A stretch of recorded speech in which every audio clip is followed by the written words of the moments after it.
Welcome to Madhavi Nellore class vlogs. ఈరోజు మనం మెంతి కూర చికెన్ ఫ్రై ఎలా చేయాలో చూద్దామండి. ముందుగా 500 గ్రామ్స్ స్కిన్లెస్ చికెన్ తీసుకున్నాను. దీనికి కావాల్సిన ఇంగ్రీడియంట్స్: అల్లం వెల్లుల్లి పేస్ట్, ధనియాల పొడి, గరం మసాలా, 1 కప్పు మెంతి కూర, 1 టమాటా, 2 ఆనియన్స్ తీసుకున్నానండి. ఫస్ట్ ముందుగా ఈ చికెన్ని బాగా నీట్గా వాష్ చేసుకున్నాక కొద్దిగా పసుపు యాడ్ చేయండి. దీనికి అల్లం వెల్లుల్లి పేస్ట్, గరం మసాలా, ధనియాల పొడి, కారం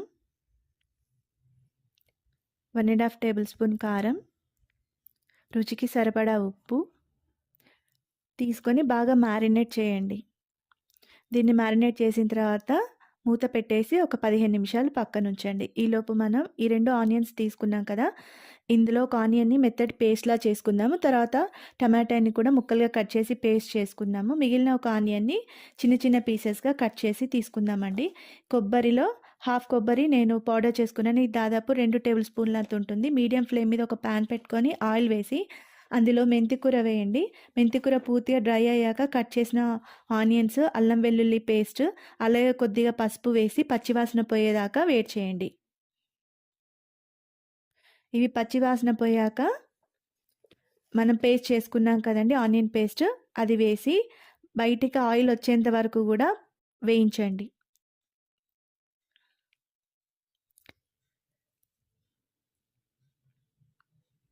ఇలా వేగాక మనం మ్యారినేట్ చేసుకున్న చికెన్ని కూడా ఇందులో వేసి బాగా కలిపి మూత పెట్టి ఒక 5 నిమిషాలు ఉడికించండి. మధ్య మధ్యలో అడుగంటకుండా కలుపుతూ ఉండాలండి. చూడండి, కొద్దిసేపు అయ్యాక చికెన్లోంచి నీరు బయటికి వస్తుంది కదండి, ఈ నీరంతా ఎగిరేదాకా కూడా ఉడికించండి.